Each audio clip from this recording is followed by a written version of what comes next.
Hello friends and welcome to the Exams Made Simple, and we are back again with the Hindu Complete Newspaper Analysis for 17th of April 2020. तो 17 अप्रैल 2020 का news analysis देखेंगे. Before we start, those who want to get the current affairs PDF, they can get that from the links given in the description and comment section below. आज हमने art and culture की PDF release कर दी है, PT 365 art and culture का, तो वो भी आप ले सकते हैं. लिंक नीचे डिस्क्रिप्शन और कमेंट में दी गई है. So please get your PDF from there. And इसके अलावा international relations, polity, economy and science and technology already released है. कल मोस्ट प्रोबेबली आपका इन्वायरमेंट भी रिलीज़ कर दिया जाएगा. So these are the things जो कि इंपॉर्टेंट थी. इसके अलावा एक और PDF आएगी भी स्कीम्स रिलेटेड, जिसमें सारी स्कीम्स जितनी भी है वो सारे मेंशन किए जाएंगे, प्लस एक मिसलेनियस PDF जिसमें बाकी का जितना हिस्सा है प्लस अप्रैल का जो करंट अफेयर्स है वो इंक्लूडेड रहेगा. So this is our line of work. जो इस तरह से हमने प्लान किया है अपने आगे आने वाली चीज़ों को, किताबों को, वो आपके एग्जामिनेशन पॉइंट ऑफ व्यू से काफ़ी अच्छे से, काफ़ी डिटेल्ड बनाई गई हैं. प्रीलिम्स 365 में आपको काफ़ी ज़्यादा डिटेल मिलेगा. इनफैक्ट अगर आपने यूज़ किया हो तो please do tell us the feedback also. अगर आपने पढ़ा है तो प्लीज़ अपना फीडबैक अपनी तरफ से बताइए. So let's start with the questions first. आज के क्वेश्चंस देख लेते हैं जिनके आंसर्स आपको करने हैं. पहला क्वेश्चन है, preamble of the Indian constitution reveals. Indian constitution का जो प्रीएम्बल है उनमें से क्या चीज़ें रिवील करता है. तो पहली चीज़ है source of authority of the constitution. Second है nature of the Indian state. Third है ऑब्जेक्टिव्स ऑफ द कॉन्स्टिट्यूशन.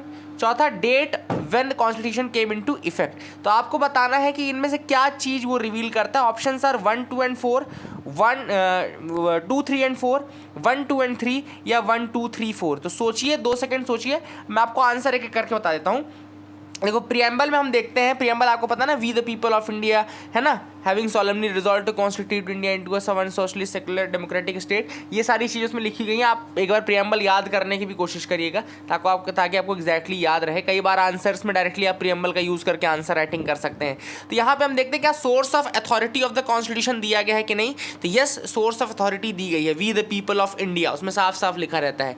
दूसरी चीज़, nature of the Indian state दिया है कि नहीं. तो बिल्कुल दिया है, sovereign socialist secular democratic republic, है ना. Then objectives of the constitution दिया है कि नहीं. तो बिल्कुल ऑब्जेक्टिव ऑफ द कॉन्स्टिट्यूशन भी दिया गया है. अगर आपको पता हो तो टू कॉन्स्टिट्यूट इंडिया, वो भी ऑब्जेक्टिव्स ही हैं. दूसरा लिबर्टी, जस्टिस, टेप फॉर जो करके ना, thought, liberty of thought, expression, belief, faith and worship. Then इसके बाद आपको justice, social, economic and political. इसके अलावा बाकी फ्रेटर्निटी, लिबर्टी, ये सारी चीज़ें आपको वहाँ पे इसके आइडियल्स दिए गए हैं, ऑब्जेक्टिव्स दिए गए हैं. चौथा है date when the constitution came into effect. ये चीज़ नहीं दी गई है. एक्चुअली वहाँ पे डेट ऑफ एडॉप्शन दी गई है. We do hereby adopt, enact and give to our self this constitution on 26 November 1949. अगर आप ध्यान से पढ़ो, उसमें लास्ट में लिखा गया है adopt, enact and give to our self this constitution. और डेट जो डली है वो है 26 नवंबर 1949 की. तो यहाँ पे इफेक्ट वाली डेट नहीं है, इसलिए फोर्थ नहीं है. Answer will be 1, 2 and 3. C will be the answer. Okay, C will be the answer. Date of adoption of the constitution is there, not the date of, आपकी इसकी डेट नहीं है इफेक्ट वाली. ठीक है ना. क्वेश्चन नंबर 2 है, which of the following were the suggestions made by Swaran Singh committee to be included as fundamental duties. इनमें से किसके लिए स्वर्ण सिंह कमेटी ने रिकमेंडेशन दिया था. फर्स्ट है duty to pay taxes, second was family planning, third is casting vote. तो आपको बता रहे हैं इनमें से कौन से सजेशंस फंडामेंटल ड्यूटीज में इंक्लूड करने के लिए स्वर्ण सिंह कमेटी ने दिए थे. Options are 1 only, 1 and 2, 2 and 3 या 1, 2 एंड 3. तो इसका आंसर होगा 1 ओनली.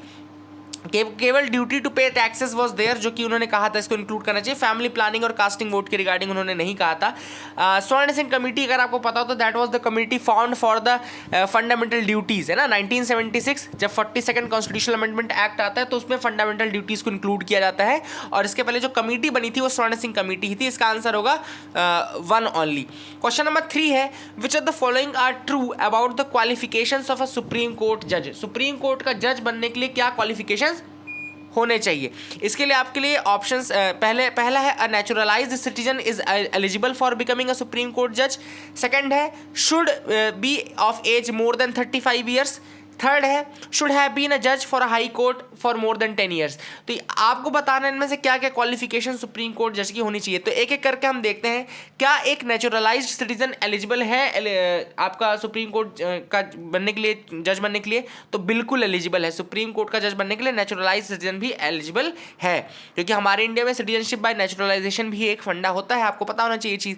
दूसरा चीज़ लिखा है should be of age more than 35 years. तो ये गलत है. कॉन्स्टिट्यूशन कोई भी मिनिमम एज प्रिस्क्राइब नहीं करता है for becoming a supreme court जज। आपको याद रखना है constitution does not provide any minimum age for becoming the supreme court जज, देयरफॉर जो ये एज वाला फंडा दिया है ये गलत हो जाएगा। थर्ड दिया है शुड हैव बीन अ जज of high court for more than 10 years, ये भी गलत है क्योंकि हाई कोर्ट का जज आपको 5 साल बने रहने के लिए कहता है जो क्वालिफिकेशन है, ना कि 10 साल। तो ये तीसरा वाला गलत हो जाएगा। तो answer will B one only, so A will be the answer. इसका भी सोल्यूशन नीचे लिखा है, जो मैंने आपको समझाया वही चीज यहाँ पे लिखी हुई। तो these were the 3 questions for you today. I hope you got clarity regarding them. Okay, आपको समझ में आ गया होगा। Let's move to the map of the day section. जो map of the day section है उसमें मूव करते हैं, एक एक करके मैं आपको बताता हूं। तो आज जो मैप मैं आपको दिखाऊंगा वो है इंडियन पासेस। जितने भी इंडियन पासेस हैं उनका एक बार मैप आपको दिखा देता हूं, कौन कौन से पास हैं, क्या क्या है, कहाँ कहाँ है। एटलीस्ट आपको लोकेशन पता रहेगी तो आप अगर क्वेश्चन पूछता है ये कहाँ पर है, लोकेशन टाइप पूछ सकता है, मैच द कॉलम में पूछ सकता है, या which of the following are correctly matched में पूछ सकता है। तो इस तरह से क्वेश्चन आ सकता है, ठीक है ना। तो यहाँ पे कुछ कुछ जो इंपॉर्टेंट है वो देख लेते हैं। सबसे पहले जम्मू कश्मीर वाला जो रीजन है वहाँ पे आपको ये एक बुर्जिल पास दिख रहा होगा, यहाँ बुर्जिल पास है। देन यहाँ पे जोजिला पास दिख रहा है, देन पीर पंजल पास दिख रहा है, देन बनिहाल पास दिख रहा है। तो ये जम्मू कश्मीर वाले रीजन में आपके बुर्जिल पास, जोजिला पास, पीर पंजल पास एंड बनिहाल पास यहाँ पे आपको दिख रहा है। फिर आपका कुछ यहाँ पे जो लद्दाख वाला रीजन अब हो गया है उसमें सासेरला दिख रहा होगा आपको, सासेरला पास दिख रहा होगा। देन आपको पेंसिला पास दिख रहा होगा, है ना। तो ये भी आपका उसी रीजन में आता है। नाउ यहाँ पे हम अगर नीचे आए थोड़ा उत्तराखंड और हिमाचल प्रदेश में आए तो ये वाला जो रीजन है ये आपका हिमाचल प्रदेश है और ये वाला आपका उत्तराखंड है ना।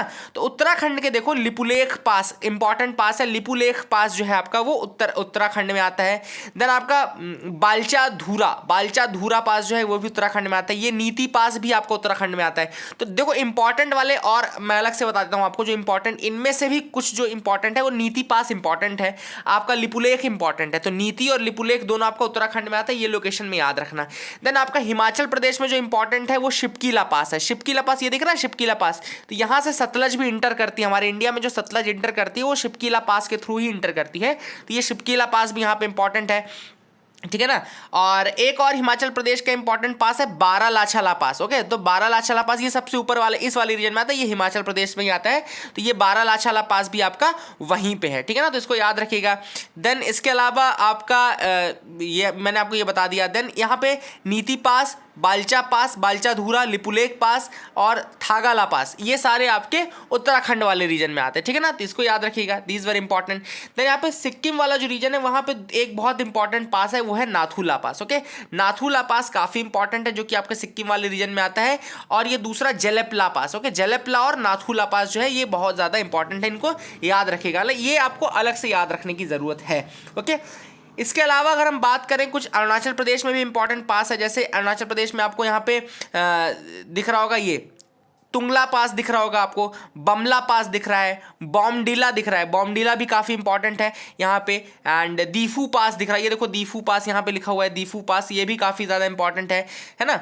एंड पांगसू भी आपका, पांगसऊ भी आपका जो है वो अरुणाचल प्रदेश में ही आता है, पांगसऊ। तो ये पांगसऊ जो लिखा हुआ ना ये भी आपका अरुणाचल प्रदेश का ही पास है। तो यहाँ पे ये जो लोकेशन है काफ़ी इंपॉर्टेंट है, ये देख लेना।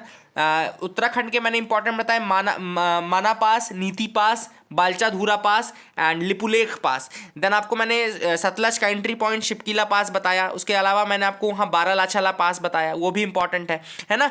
और रोहतांग पास भी वो देखो लिखा हुआ है, रोहतांग पास भी वहीं पे लोकेटेड है, ये भी काफ़ी इंपॉर्टेंट है।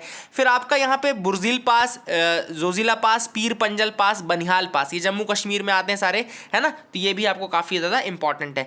2 की लोकेशन यहाँ पे आपको दिख रहा होगा, ये वाला जो पास है ये अघिल पास है सबसे ऊपर। अगर कभी मार्क करने के लिए भी आ सकता है कि ये कौन सा 1 2 3 4 दे सकते हैं। जैसे यूपीएससी क्या करेगा, आपको इस तरह से बना देगा और लिख देगा ये 1, ये 2 दे देगा, ये 3 दे देगा, ये 4 दे देगा, लिखेगा कि 1 2 3 4 कौन कौन से पासेस हैं बताइए, तो ऑप्शन में दे देगा।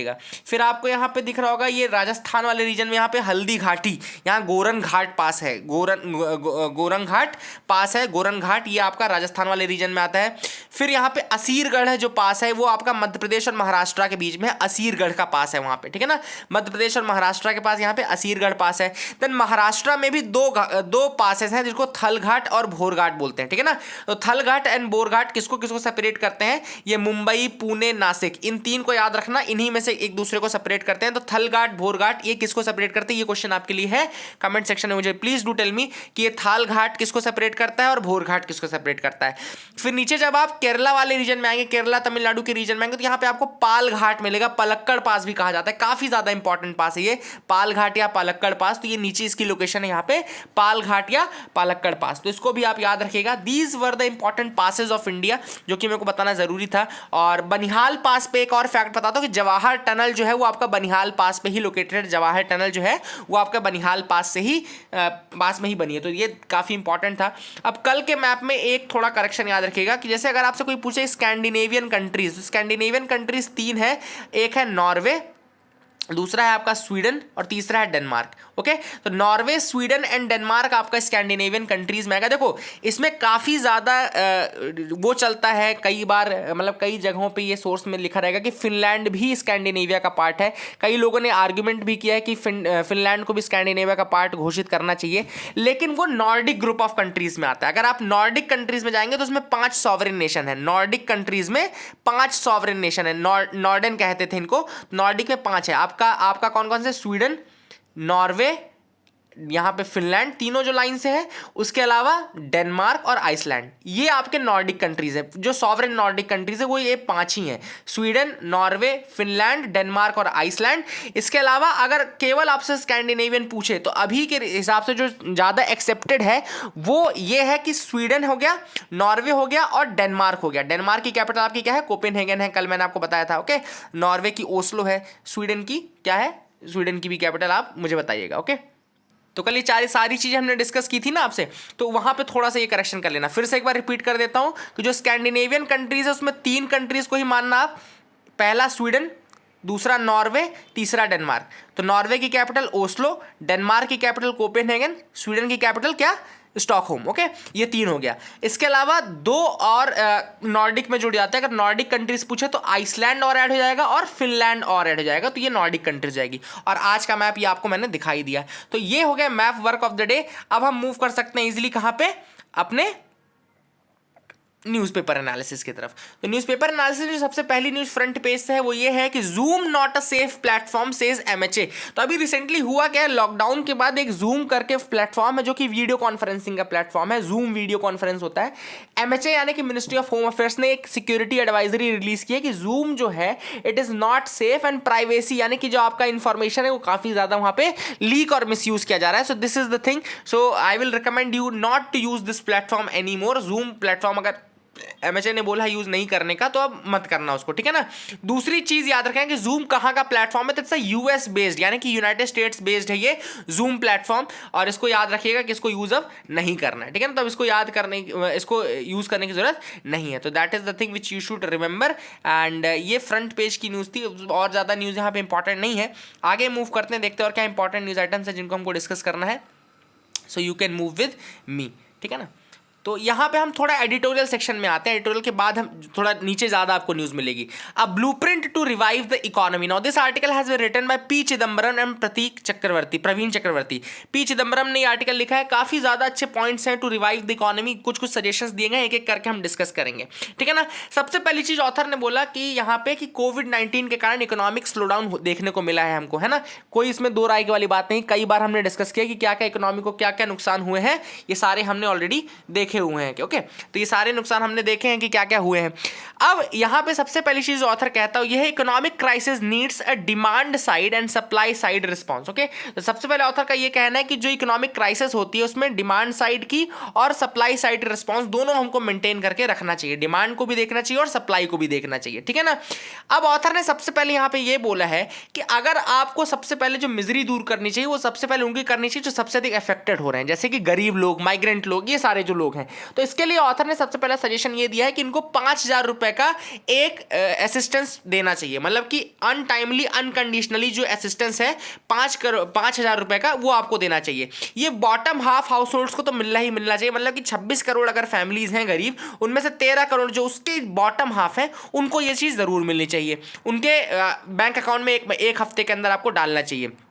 दूसरी चीज़, the list of households and the bank details. अगर आपको list of households and bank details चाहिए तो आपने तो वैसे भी डेटाबेस तैयार करके रखा है, चाहे आप आयुष्मान भारत का डेटाबेस देख लो, चाहे आप मनरेगा के लिए देख लो, तो ये आपके पास ऑलरेडी जनधन अकाउंट खाते के लिए आपके पास थे, तो यहाँ सबसे उनका डेटाबेस आप यूज करके इन फैमिलीज को दे सकते हो। इसके अलावा ऑथर ने एक चीज और बोली है कि इसके अलावा आपको इसमें जो खर्चा आएगा लगभग वो 65,000 करोड़ का खर्चा आएगा। इसके अलावा ऑथर ने कहा है कि नीड के हिसाब से 3,000 रुपए का कैश ट्रांसफर आप मई के महीने में भी कर सकते हो, इसमें 39,000 करोड़ का खर्चा आएगा, ठीक है ना। तो ये 65,000 करोड़ और 39,000 करोड़ इतना ऑथर ने बोला है कि आपको असिस्टेंस कैश के रूप में देना चाहिए। यहाँ पे अपन यूएसए की बात कर सकते हैं कि यूएसए में बहुत ज़्यादा बड़ा पैकेज दिया गया था, जो रिस्पॉन्स पैकेज था। बहुत सारी कंट्रीज ऐसी जहाँ पे इस तरह से अनकंडीशनल कैश ट्रांसफ़र किया गया है और वहाँ पे काफ़ी ज़्यादा वो अच्छा भी साबित हो रहा है। तो बेसिकली आपको करना ही चाहिए, ऐसा ऑथर का कहना है। दूसरा, the central government has already announce distribution of free food. Okay, तो ऑथर ने कहा कि यहाँ पे डिस्ट्रीब्यूशन ऑफ फ्री फूड का आपने अलाउ तो कर दिया, मतलब आपने अनाउंसमेंट तो कर दिया गरीबों के लिए, but either there is a lack of food supplies at the local ration shops or identity requirements of the ration cards are proving to be a roadblock। अब ऑथर का कहना है कि आपने ये अनाउंस तो कर दिया, बहुत अच्छी बात है, लेकिन कई जगहों पे ये देखा गया है कि राशन शॉप्स में खाने की कमी है और कई जगहों पे जो आइडेंटिटी प्रूफ करनी पड़ती है राशन कार्ड्स को लेकर के, वो प्रूफ करने में काफ़ी तकलीफ हो रही है गरीबों को, इसलिए आइडेंटिटी प्रूफ ना होने की वजह से उनको नहीं मिल पा रहा है। तीसरी चीज जो ऑथर ने बोली है, थर्ड पॉइंट अब मैं बता रहा हूं, if work can not be given for some reasons, अगर मनरेगा में काम नहीं दिया जा पा रहा है कुछ रीजंस की वजह से, तो एटलीस्ट 10 दिनों का वेज जो है हर महीने that should be paid to the registered MNREGA workers in the panchayat and block until the scheme is resumed. जब तक मनरेगा दोबारा चालू नहीं होता तो जितने भी लोग रजिस्टर्ड है उनको कम से कम 10 दिनों का उनको वेज मिलना चाहिए। काफी अच्छा पॉइंट है, this is a very important point which can really prove to be a game changer. काफी अच्छा पॉइंट है ये, बिल्कुल मानना। देखो, ये नहीं सोचना चाहिए कि ये रूलिंग पार्टी का ऑथर है या अपोजिट पार्टी का ऑथर है। कई बार बहुत अच्छी अच्छी बातें ये लोग बहुत समझदार लोगों में आते हैं। अगर पी चिदम्बरम को आप उनका बैकग्राउंड देखो तो he was related to 1991 economic liberalization as well, है ना। तो पी चिदम्बरम आज के नहीं है, ये 1991 के टाइम से है। तो अगर इकोनॉमी में कोई ऐसा पॉइंट आपको लगता है कि जिसका यूज आप कर सकते हैं, तो अक्रॉस द पार्टी लाइंस जाकर भी आपको उसका यूज करना चाहिए। Okay, this is the virtue and this is the beauty of a democratic country, कि आप यहाँ पे अपने अपोजिशन से अपने जो आपको क्रिटिसाइज करते हैं उनकी हेल्प भी ले सकते हैं। सो this is the beauty of this democracy, और आपको उसका यूज करना चाहिए। 3 पॉइंट हो गए। चौथा पॉइंट जो ऑथर ने दिया है, the key to reopen is our ability to identify sensitive कोविड-19 हॉटस्पॉट। तो यहाँ पे ऑथर ने कहा है कि आगे जो सबसे इंपॉर्टेंट चीज़ होगी कि कितना जल्दी आप अपनी इकोनॉमी को रीओपन करते हो। और रीओपन अगर आप करना चाहते हो तो सबसे पहले आपको ये आइडेंटिफाई करना पड़ेगा कि हॉटस्पॉट्स कौन कौन से हैं। कल भी मैंने आपको बताया था कि हॉटस्पॉट्स वो एरिया हैं जहाँ 15 से ज़्यादा कन्फर्म्ड केसेस हैं या फिर जहाँ पे एक्सपोनेंशियल राइज देखने को मिला है। और ये जो हॉटस्पॉट घोषित करने की जो पावर है ये डिस्ट्रिक्ट मजिस्ट्रेट यानी डीएम के पास रहती है, इसको भी याद रखिएगा। अब ये चीज़ मैंने आपको बताया। अगली जो पॉइंट है वो ऑथर ने कहा है, starting May 4 the new guidelines must be expanded to permit all the economic activity with a few exceptions in non-hotspot area। तो जो नॉन हॉटस्पॉट वाले एरियाज आएंगे, तो ऑथर ने सजेशन ये दिया कि 4 मई से, मतलब जब लॉकडाउन का सेकंड फेज ओवर हो जाएगा, तो एटलीस्ट नॉन हॉटस्पॉट्स वाले एरियाज में सारी इकोनॉमिक एक्टिविटी को परमिट कर देना चाहिए with some exceptions. Then author ने 5वां जो सोल्यूशन दिया वो दिया है कि continuous testing and monitoring will be needed. तो आप कंटिन्यूअस टेस्टिंग के नंबर बढ़ाते जाओ, टेस्टिंग और ज़्यादा करते जाओ और मॉनिटरिंग को और ज्यादा स्ट्रांग रखो। The new guidelines permit agriculture activity during the rabi harvest season, this is a step in the right direction. Author ने कहा है कि आपने रबी के लिए एटलीस्ट ये बोल दिया कि ठीक है एग्रीकल्चर एक्टिविटीज पे बैन नहीं रहेगा ये जो सेकंड लॉकडाउन का फेज है, तो that is a very good step. But यहाँ पे अब अगर कोई कमी ऐसे देखने को मिलती है तो उसको आपको दूर करने की रिस्पॉन्सिबिलिटी भी आपकी ही है। ओके, ऑथर ने 7वां सजेशन दिया है, it is necessary to open up rail and bus transport with adequate precautions such as temperature checks and social distancing norms inside bus and trains. Author ने अब एक और सजेशन बहुत अच्छा दिया है 7वां, कि आपको बस और रेल भी स्टार्ट करना चाहिए, लेकिन they should follow the norms of social distancing inside the bus and railways. Temperature checks होना चाहिए बस और रेलवे के अंदर, उसमें सोशल डिस्टेंसिंग भी फॉलो होनी चाहिए। सो this is the suggestion of the author. ये 7वां सजेशन था। 8वां सजेशन है कि बहुत सारे MSMEs हैं, मीडियम एंड स्मॉल इंटरप्राइजेस हैं, जो कि which have run out of cash and they have lost their significant revenues. तो ये क्या है, अब बैंक्स इनको लोन देना पसंद नहीं करेंगे, प्रीफर नहीं करेंगे। तो अब ये गवर्नमेंट की रिस्पॉन्सिबिलिटी है कि कुछ ऐसा लेंडिंग मैकेनिज्म रखना चाहिए कि ये जो क्रेडिट गारंटी है ये जा सके SMEs के अंदर, यानी कि जो स्मॉल एंड मीडियम इंटरप्राइजेस है उनको पैसा मिल सके, उनको फंडिंग प्रोवाइड की जा सके। तो ये 8वां सजेशन था। 9th सजेशन है the RBI and through it the banks should be encouraged to make capital available liberally to the sector such as tourism and manufacturing which need specific intervention. तो 9वां suggestion है कि RBI और RBI के through बाकी जो banks हैं उनको ये इंकरेज करना चाहिए कि वो कैपिटल अवेलेबल कराएं to the sectors like tourism and manufacturing. जो मैन्युफैक्चरिंग एंड टूरिज्म सेक्टर से उनको पैसे प्रोवाइड कराएं and they need specific intervention. तो ऐसे टाइम उनको पैसा जरूर मिलना चाहिए। ये 9 सजेशन था। 10वां है export can be the key to jobs for hundreds और millions of skilled and unskilled workers as it was during the boom of 2004 to 2010। तो एक्सपोर्ट को बढ़ावा देने का सजेशन भी ऑथर ने दिया कि एक्सपोर्ट सेक्टर अगर बढ़ता है तो बहुत सारे लोगों को न केवल जॉब मिलता है बल्कि स्किल्ड अनस्किल्ड दोनों तरीके के जॉब वहाँ पे अवेलेबल रहते हैं। तो 10वां सजेशन था ये एक्सपोर्ट को बढ़ावा देने का, ठीक है ना। 9वां जो फाइनल है कि अगर ये इस सब को करने में थोड़ा आपके पास पैसे कम पड़ जाते हैं तो आप सारे मैकेनिज्म ट्राई करो, और अगर वो नहीं होता तो फिर आप प्रिंटिंग मनी, जो लास्ट रिजॉर्ट है कि आप प्रिंट मनी करना शुरू कर दो। उसके बाद आप भले आप थोड़ा डेफिसिट में जाओगे लेकिन एटलीस्ट आप अपने देश में ये सारी चीज़ों को, समस्याओं को सॉल्व कर पाओगे। So these were the 11 suggestions given by author. It's a very good article, काफ़ी ज़्यादा हेल्दी आर्टिकल था, काफ़ी ज़्यादा चीज़ें इसमें लिखी गई थी। आई hope you got clarity. Across the gulf, अब ये जो आर्टिकल है ये GCC कंट्रीज़ और वहाँ पर रहने वाले इंडियन डायस्पोरा के बारे में है। ऑथर ने कहा कि अगर आप GCC यानी कि गल्फ कोऑपरेशन काउंसिल कंट्रीज को देखो तो वहाँ पे इंडियन डायस्पोरा बहुत ज़्यादा है। 50% वहाँ पे अनस्किल्ड कामों में लगे हैं, 30% सेमी स्किल्ड कामों में लगे हैं, 20% जो है वो केवल स्किल्ड और लुक्रेटिव जॉब्स में लगे हुए हैं। लेकिन अगर आप देखो गल्फ कंट्रीज़ को तो इंडिया का 40% जो फॉरेन एक्सचेंज का रेमिटेंस आता है वो गल्फ कंट्रीज़ के थ्रू ही आता है। देयरफॉर ये जो गल्फ कंट्रीज़ है वहाँ पर काम करने वाला जो डायस्पोरा है वो काफ़ी इंपॉर्टेंट हो जाता है इंडिया के लिए ना। एक इंपॉर्टेंट डिफरेंस यहाँ पे ऑथर ने बताया है, जो इंडियन डायस्पोरा दूसरी कंट्रीज में है वेस्ट की, सपोज अमेरिका में जो डायस्पोरा है उसमें और गल्फ कंट्रीज में जो डायस्पोरा है उसमें क्या डिफरेंस है। दोनों ही तो आप बोलेंगे दोनों ही तो इंडियन है, लेकिन एक डिफरेंस मैं बताता हूँ कि जो ऐसी कंट्रीज में डायस्पोरा है, यानी कि अमेरिका जैसी कंपनी में अगर कोई डायस्पोरा कंट्री में डायस्पोरा है तो वो क्या करते हैं, वो उनके साथ एसिमिलेट हो जाते हैं, ठीक है ना। तो वो उनके साथ एसिमिलेट हो जाते हैं। बट गल्फ कंट्रीज के साथ जो डायस्पोरा है वो उनके साथ एसिमिलेट नहीं रहते। उनका जो रूट रहता है वो हमेशा इंडिया में रहता है, क्योंकि रिलीजन का बहुत बड़ा इंपैक्ट पड़ता है और उस कारण से वो वहाँ पर पूरी तरीके से एसिमिलेट नहीं हो पाते हैं। देयरफॉर कहीं ना कहीं वो ज़्यादा एक तरीके से प्रेफर करते हैं इंडिया को।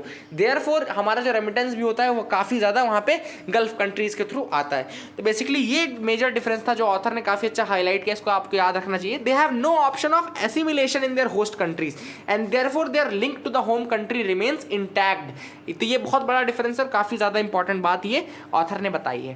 Then vast sectors of the economy are shut in Gulf countries. अब गल्फ कंट्रीज की ऑलरेडी प्लाइट बहुत ज्यादा चल रही है, क्यों? क्योंकि ऑयल प्राइसेस गिर गए हैं। अभी आपने रिसेंटली देखा होगा कि सऊदी अरेबिया और रशिया के बीच में एक कोऑपरेशन करने की बात चल रही थी कि वहां पे वो प्रोडक्शन घटाएंगे तब जाके ऑयल प्राइसेस जो हैं वो सस्टेनेबल लेवल्स में रह पाएंगे। बट वो चीज़ भी नहीं बन पा रही थी बहुत दिनों तक। तो काफ़ी ज़्यादा जो रेवेन्यू है वो गल्फ कंट्रीज ने लूज़ कर दिया है, ठीक है ना। तो इस कारण से जब वो लूज़ करेंगे रेवेन्यू तो वो क्या करेंगे, रिटेंचमेंट करना शुरू करते हैं एंड उस कारण से जो जॉब है वो हमारे इंडियन वर्कर्स की जॉब चली जाती है। तो फिर क्या होता है कि वो जब उनकी वहाँ पे, हाँ, तो वहाँ से अपने को रेमिटेंस कम मिलने लगता है, ठीक है ना।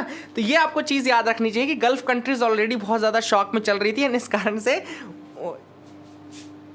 तो वही चीज़ ऑथर ने यहाँ पे लिखी है कि we Indians can not leave them, वो भी इंडियंस ही हैं, हमारे भाई ही हैं, तो we can not leave them और we can not abandon them for their helpless fate. तो हम इस तरह से उनको छोड़ नहीं सकते कि भाग्य के भरोसे नहीं छोड़ सकते। तो we should do something and वहाँ पे यही चीज़ ऑथर ने यहाँ पे सजेस्ट किया कि we should do something for them also and India must do all it can to help the migrant workers stranded in the West Asia. जो ऐसे हमारे वर्कर्स हैं जो वहाँ पे वेस्ट एशिया में स्ट्रैंडेड रह गए हैं, फंस के रह गए हैं, उनको बचाना बहुत ज़्यादा ज़रूरी है ना। जो तीसरा आर्टिकल है वो है वर्चुअल रियलिटी। अब ये जो आर्टिकल लिखा गई, टेली मेडिसिन पे लिखा गया है। टेली मेडिसिन के बहुत सारे उपयोगों के बारे में बताया जा रहा है। ऑथर ने सबसे पहले स्टार्ट किया कि टेली मेडिसिन की जो शुरुआत इंडिया में हुई वो 2000 के आसपास हुई।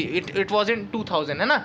और उससे हुआ क्या, तो देखिए यहाँ पे लिखा हुआ है, it was way back in 2000 that telemedicine was first employed in India.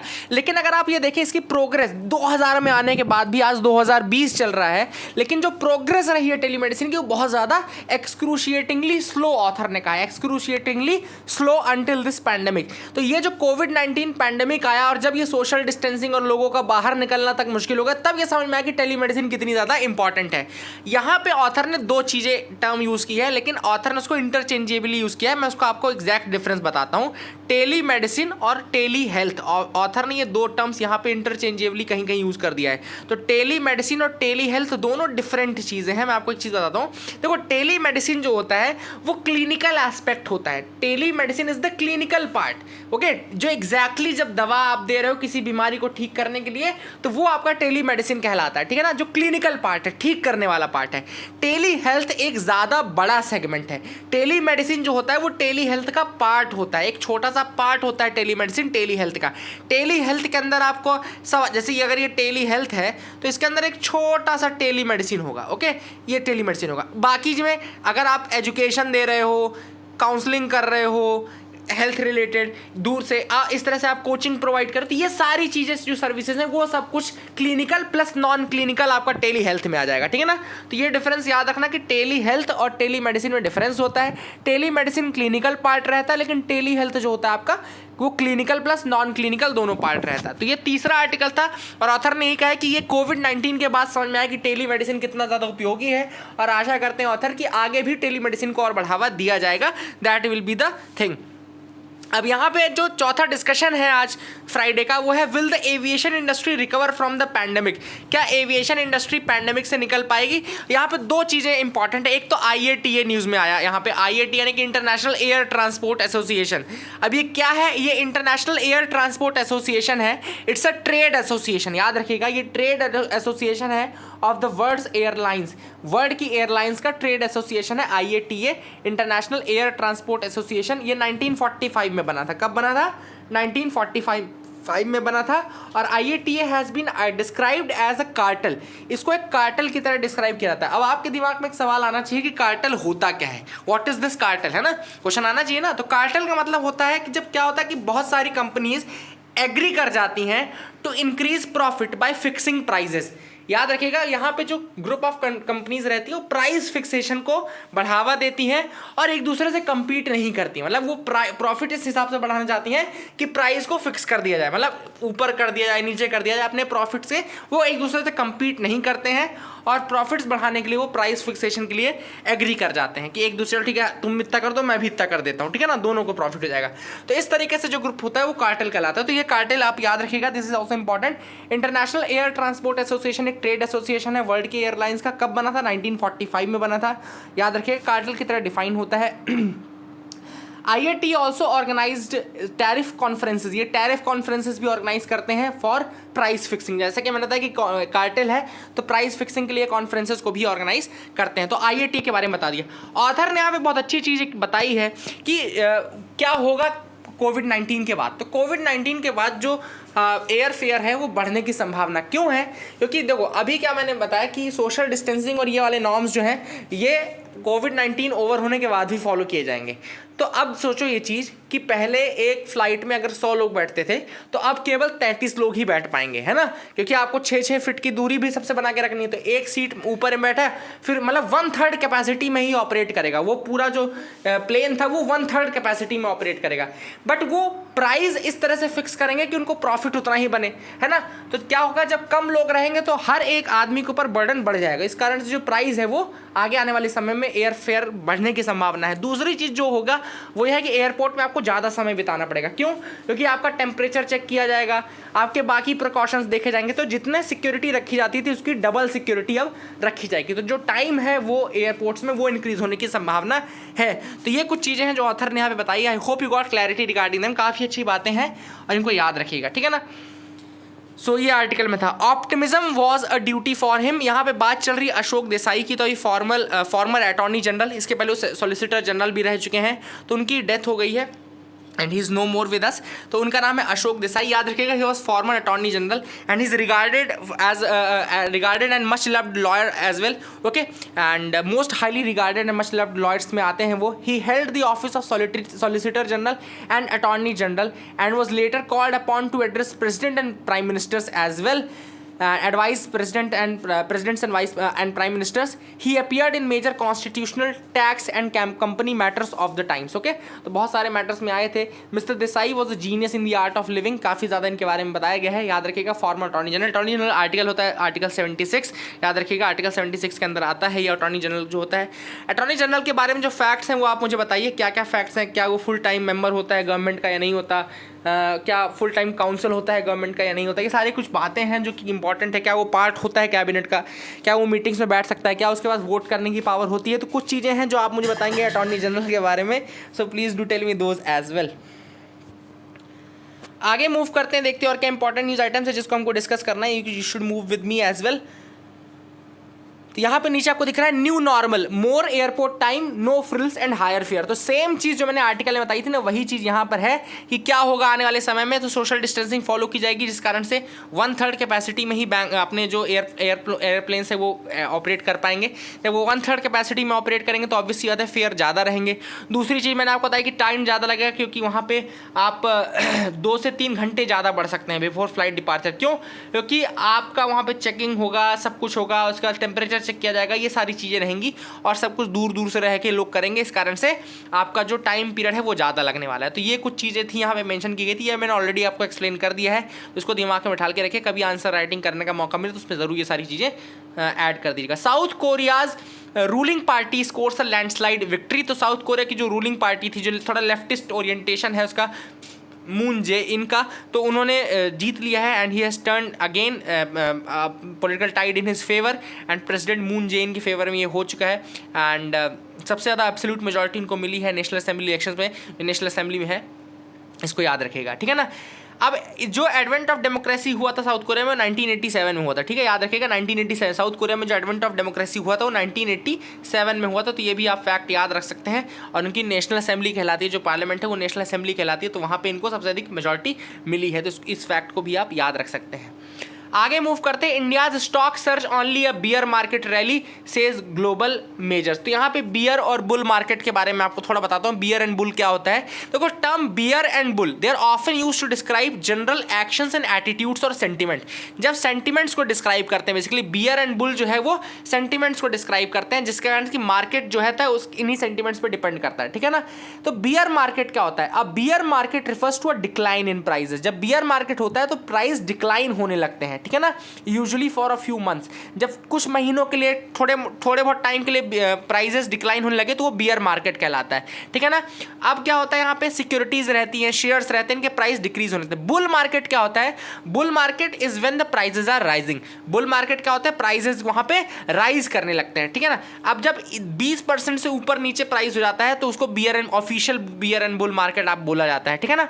अब एक सेक्युलर बुल मार्केट भी होता है, सेक्युलर बियर मार्केट भी होता है। तो सेक्युलर बियर या सेक्युलर बुल क्या होता है? जब ये डिक्लाइन इन प्राइजेस या इंक्रीज इन प्राइजेस एक लंबे समय के लिए हो जाए, जब long term pattern of wealth में, वेल्थ क्रिएशन डिस्ट्रक्शन में ये स्टॉक्स में देखने को मिल जाए, तो फिर ये सेक्युलर बुल मार्केट या सेक्युलर बियर मार्केट कहलाने लगता है। तो ये कुछ चीज़ें थी जो कि मेरे को एक्सप्लेन करना जरूरी लगा। तो I hope you got clarity regarding that as well. समझ में आ गया होगा आपको। Forest fire ranges in Orissa. तो उड़ीसा में कई ज़्यादा फॉरेस्ट फायर देखने को मिला है। ये जो डेटा है फॉरेस्ट फायर का आता है, ये एक सैटेलाइट के थ्रू आता है जिसको हम बोलते हैं SNPP, Suomi national polar orbiting partnership, VIIRS, यानी कि विजुअल इंफ्रारेड इमेजिंग रेडियोमीटर। याद रखिएगा कहाँ से आता है? सैटेलाइट इमेजरीज के थ्रू आता है। SNPP, Suomi national polar orbiting partnership, Suomi national polar orbiting partnership, VIIRS, visible infrared imaging radiometer. अब ये जो चीज़ है बेसिकली कहाँ से है हमको पता चला? आपका फॉरेस्ट सर्वे ऑफ इंडिया ने बताया। तो फॉरेस्ट सर्वे ऑफ इंडिया ने अगर बताया तो कुछ चीज़ तो मैं उसके बारे में आपको बताता हूँ। तो फॉरेस्ट सर्वे ऑफ इंडिया जो है एक रिपोर्ट निकालती है जिसको हम बोलते हैं Indian state of forest report. काफ़ी इंपॉर्टेंट रिपोर्ट है। Indian state of forest report निकालती है फॉरेस्ट सर्वे ऑफ इंडिया, याद रखिएगा। एंड ये जो फॉरेस्ट सर्वे ऑफ इंडिया है ये काफ़ी ज़्यादा बहुत पुरानी एक एसोसिएशन है जो कि काम कर रही है। कब कब बनी थी फॉरेस्ट सर्वे ऑफ इंडिया, ये आप बताएंगे। This is a question for you, ये कब बनी थी forest survey of India, this is a question to you, please do tell me the answer. थोड़ा मैं Indian state of forest report के बारे में बता दूं, अभी रिसेंटली 1987 से ये रिपोर्ट आना शुरू हुई है, 1987 से रिपोर्ट आना शुरू हुई है, और तब से अभी तक इसके 16 एडिशन रिलीज किए जा चुके हैं, 16 एडिशन रिलीज किए जा चुके हैं। एंड 2-2 साल में आती है, 2-2 साल में ये रिपोर्ट निकाली जाती है। 16th रिपोर्ट आई थी अभी 2019 में, ठीक है ना, 16th रिपोर्ट आई थी 2019 में, रिपोर्ट आई थी 16th वाली। अब उसमें क्या पता चला कि एरिया वाइज अगर देखें तो मध्य प्रदेश में लार्जेस्ट फॉरेस्ट कवर है, उसके बाद अरुणाचल प्रदेश में, फिर छत्तीसगढ़ में, फिर उड़ीसा में, फिर महाराष्ट्र में। अगर फॉरेस्ट परसेंटेज के हिसाब से देखो तो परसेंटेज वाइज जो स्टेट हाईएस्ट है वो है मिजोरम, स्टेट की बात कर रहे हैं, मिजोरम सबसे ज़्यादा है, फिर अरुणाचल प्रदेश है, मेघालय है, मणिपुर एंड नागालैंड, ये percentage wise. Area wise Madhya Pradesh number 1, Arunachal number 2। Top 3 states in mangrove, mangrove में देखें तो गुजरात जिसमें इंक्रीज हुआ है, नॉट टोटल कवर, इंक्रीज अगर देखें, कवर इंक्रीज सबसे अधिक कहाँ हुआ है तो गुजरात में इंक्रीज हुआ है मैनग्रूव का, फिर उसके बाद महाराष्ट्र में इंक्रीज हुआ है, फिर उसके बाद उड़ीसा में इंक्रीज हुआ है। वैसे अगर हाईएस्ट मैनग्रूव कवर के कौन से स्टेट में अगर आपसे पूछा जाए कौन से रीजन में है सबसे ज़्यादा मैनग्रूव एक लोकेशन में कहाँ पर है, तो ये क्वेश्चन आपके लिए है, प्लीज डू टेल मी कि सबसे ज़्यादा मैंग्रोव कवर कहाँ पे मिलता है, एक ही जगह पे। इस बार अगर ये जो हम बता रहे हैं हम इंक्रीज की बात कर रहे हैं कि सबसे अधिक मैंग्रोव कवर बढ़ा कहाँ पर है, तो वो गुजरात में बढ़ा है, ठीक है ना। फिर अगर नॉर्थ ईस्ट की बात करें तो वहाँ पे थोड़ा फॉरेस्ट कवर डिक्रीज हुआ है, ये भी Indian institute of forest report में बताया गया, इस बार की Indian institute of forest report में बताया गया। Pit viper in Arunachal Pradesh has Harry Potter link, तो पिट वाइपर एक जो स्नेक मिला है अरुणाचल प्रदेश में उसके हैरी पॉटर के साथ लिंक बताए गए हैं। इसका नाम जो है साइंटिफिक नेम है वो है ट्राइमेरेसुरस सालाजार, ओके, तो Trimeresurus Salazar has be is the name of this, is the scientific name of this pit viper. और ये बेसिकली जो अगर आपने हॉगवर्ट्स स्कूल के फाउंडर्स एंड को फाउंडर्स का नाम देखा तो उसमें सालाजार स्लिदरिन हाउस जो उनका रहता था, नाग शक्ति और ये सब चीज़ें, तो वहाँ से ये लिया गया है। सालाजार स्लिदरिन को founder of the Hogwarts school of witchcraft and विजर्डरी, है ना, जादूगरों का स्कूल, क्या क्या तो चीज़ें थी, प्लेटफॉर्म नंबर 8.9 ये सारी चीज़ें थी ना, तो वो सारी चीज़ें अगर आप देखें तो हॉगवर्ट्स के जो को फाउंडर थे वो स्लिदरिन सालाजार थे, नागशक्ति, और वहीं से ये ट्राइमेरेसुरस सालाजार का नाम भी आया है। तो यहाँ पे एक ऑर्गेनाइजेशन का नाम आता है BNHS, यानी कि बॉम्बे नेचुरल हिस्ट्री सोसाइटी, ठीक है ना। तो बॉम्बे नेचुरल हिस्ट्री सोसाइटी क्या है, बेसिकली बनी थी ये 15 सितंबर 1883 में, 1883 में बनी थी बॉम्बे नेचुरल हिस्ट्री सोसाइटी, 1883 बनी थी। It is one of the largest non governmental organization in India engaged in conservation and biodiversity research, तो कंजर्वेशन और बायोडाइवर्सिटी रिसर्च से एसोसिएटेड है। बनी कब थी, 15 सितंबर 1883 में बनी थी ये। BNHS is the partner of bird life international in India, तो बर्ड लाइफ इंटरनेशनल जो एवियन जो उड़ने वाले पक्षी हैं उनके लिए काम करता है, उसका एक पार्टनर भी है BNHS, and it has been designated as a scientific and industrial research organisation by department of science and technology. Logo अगर देखो तो BNHS का लोगो में ग्रेट हॉर्नबिल आती है। इंटरनेट ऑफ बर्ड्स करके एक प्रोग्राम इसने एक्सेंचर के साथ स्टार्ट किया था, इंटरनेट ऑफ बर्ड्स करके प्रोग्राम, तो वो भी आप याद रखना था। BNHS 1883 में ना कंजर्वेशन बायोडाइवर्सिटी इन सबसे रिलेटेड है। अभी जो पिट वाइपर स्नेक मिला है वो पक्की टाइगर रिजर्व अरुणाचल प्रदेश में पाया गया है, पक्की टाइगर रिजर्व अरुणाचल प्रदेश में। So that is it for the day friends, I hope you like our video, please do like and subscribe, keep loving us, keep sharing us, thank you and have a nice day.